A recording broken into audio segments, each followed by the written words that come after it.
direto de Brasília. O presidente Jair Bolsonaro discursa daqui a pouco na Cúpula das Américas, evento que acontece em Los Angeles, nos Estados Unidos.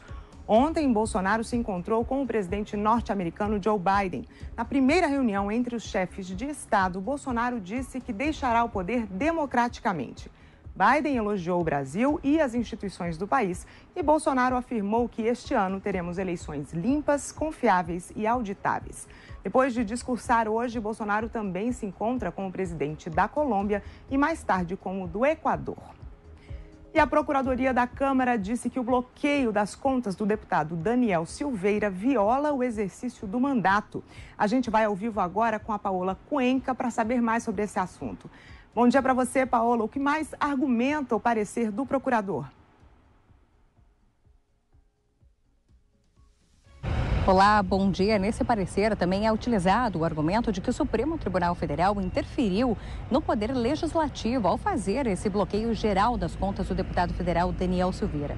Isso porque não seria possível fazer o ressarcimento dos gastos feitos pelo parlamentar por conta das suas atividades como um deputado federal, ou seja, a cota parlamentar de aproximadamente R$42 mil que estão disponíveis ao mês não estava conseguindo ser disponibilizada para o deputado para que ele tivesse os seus gastos ressarcidos. Isso com viagens ou então até mesmo com a manutenção do seu escritório funcional.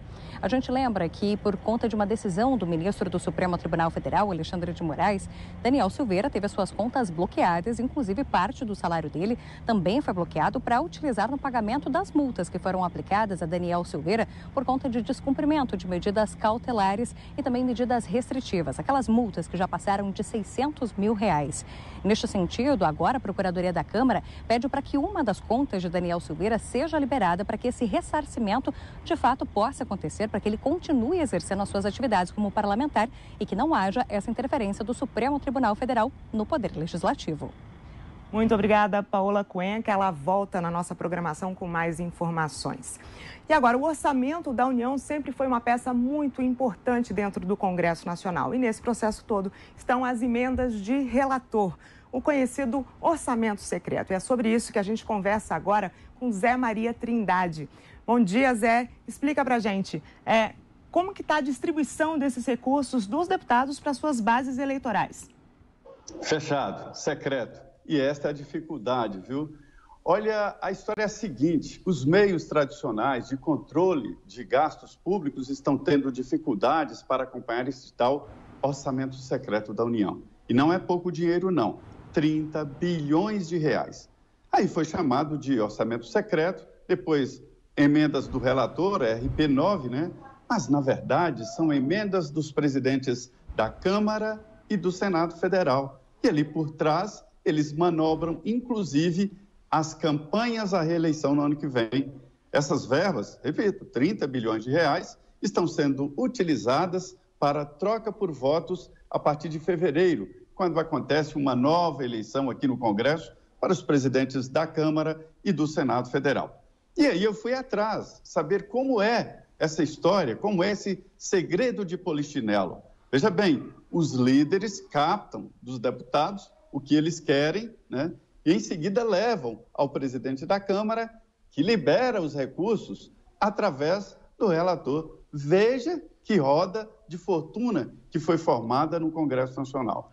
E está preocupando porque já houve uma CPI do orçamento e mostrou que deputados vendiam as emendas parlamentares, assinavam, entregavam para empreiteiras e recebiam, na época, 8 milhões de reais. E agora, sinais de que esse valor aumentou.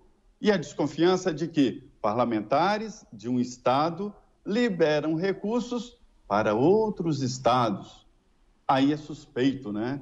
E esses recursos podem estar sendo manobrados por empreiteiras. De novo, é a mesma história. Isso tem um ponto negativo, viu, Catiúcia? Que é o seguinte: pulveriza recursos da União que seriam aplicados em infraestrutura, que é o gasto bom para o país se desenvolver.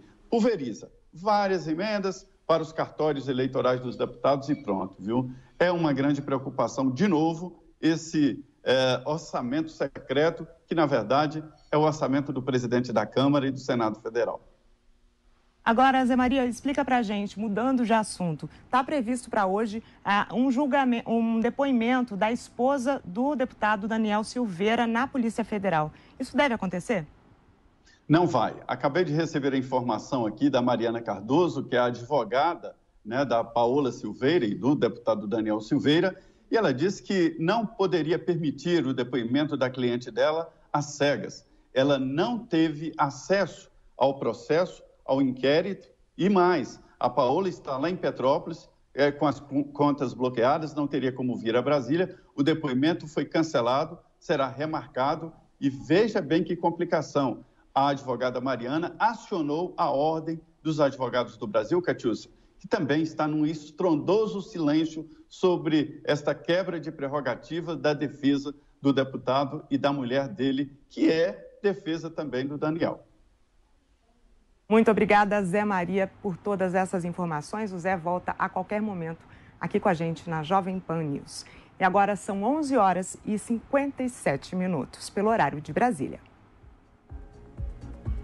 O governo vai enviar a Força Nacional ao Amazonas para auxiliar no combate ao narcotráfico e crimes ambientais. A decisão do Ministério da Justiça foi publicada no Diário Oficial da União, mas não menciona o indigenista da FUNAI e o jornalista britânico desaparecidos desde domingo na Amazônia. A Justiça decretou a prisão temporária do único suspeito até o momento pelo sumiço. A perícia encontrou sangue na lancha usada por Amarildo da Costa de Oliveira. Ainda não foi possível determinar se o sangue é humano ou de um animal. A segunda turma do STF começou a julgar em plenário virtual a decisão que anulou a cassação do deputado Valdevan 90. A decisão liminar foi do ministro Nunes Marques. A gente vai agora ao vivo ao Palácio do Planalto conversar com a repórter Luciana Verdolim. Bom dia, Lu. Conta pra gente como que está esse julgamento. Olha, Cátia, está empatado em 2-2. O ministro Nunes Marques, que concedeu, a decisão de suspender a cassação do deputado Valdevan 90, votou por manter essa decisão, assim como o ministro André Mendonça. Do lado contrário, o ministro Edson Fachin e o ministro Ricardo Lewandowski abriram a divergência, votaram pela manutenção da cassação. O que a gente precisa entender quando se fala nesse caso? Valdevan 90 foi cassado pelo Tribunal Regional Eleitoral e pelo Tribunal Superior Eleitoral por suposta compra de votos, abuso do poder econômico durante as eleições de 2018. Ele teria supostamente utilizado laranjas para fazer depósitos em sua conta de campanha. Foram depósitos recorrentes de pouco mais de R$1.000 em datas muito próximas e sempre da mesma agência bancária. Por isso, a avaliação da Justiça é de que ele teria aí cometido abusos, teria comprado votos. O deputado alega que não teve o direito à ampla defesa e até por conta disso o ministro Nunes Marques suspendeu essa decisão. Quando votou, o ministro Edson Fachin, que é hoje presidente do Tribunal Superior Eleitoral, disse que o acórdão já foi publicado, o acórdão dessa decisão, e que, se fosse interesse da defesa do parlamentar, havia outros meios para ele recorrer dessa decisão e não necessariamente ter que suspender a cassação aqui pelo Supremo Tribunal Federal. Só falta votar o ministro Gilmar Mendes. Muito obrigada, Luciana Verdolim. Ela volta a qualquer momento com mais informações aqui na Jovem Pan. E o preço por cada ação da Eletrobras foi definido em R$ 42, formando um total de quase 30 bilhões de reais. A operação permite a privatização da estatal. Foi a maior oferta de ações da Bolsa Brasileira desde a mega capitalização da Petrobras em 2010 e a segunda maior do mundo este ano. Trabalhadores puderam utilizar valores do FGTS para comprar papéis da empresa. E a gente fica por aqui, com direto de Brasília. Uma ótima tarde e um ótimo fim de semana. Você fica agora com o Bate Pronto, comandado pelo Tiago Asmar. Obrigada pela sua companhia. Eu sou Catiúcia Sotomayor e a gente se vê. A opinião dos nossos comentaristas não reflete necessariamente a opinião do Grupo Jovem Pan de Comunicação.